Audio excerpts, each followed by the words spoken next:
ইসমাইল নবীর মা হাজরা আলাইহিস সালামের মতো নারী, আপনারা তো ঈসা নবীর মা মারিয়াম আলাইহিস সালামের মতো নারী।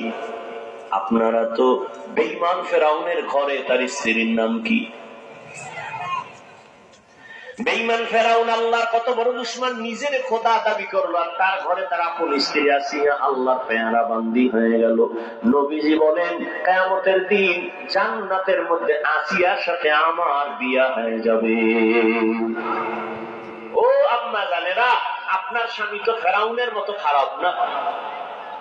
আপনি তো পারতেন ৫ ওয়াক্ত নামাজ পড়া স্বামীর জন্য দোয়া করতেন, আল্লাহ আমার স্বামীকে হেদায়েত দাও।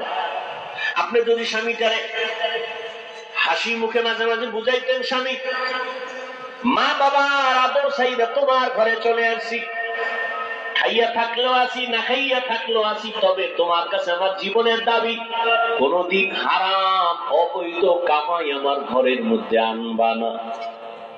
হারাম টাকা ঘরে আইনা ওই টাকা দিয়ে আমার সন্তানের রক্ত নাপাক যেন না হয়, আমার রক্ত নাপাক করবো না, না খাইয়া কষ্ট করবো, হারাম খাবো না।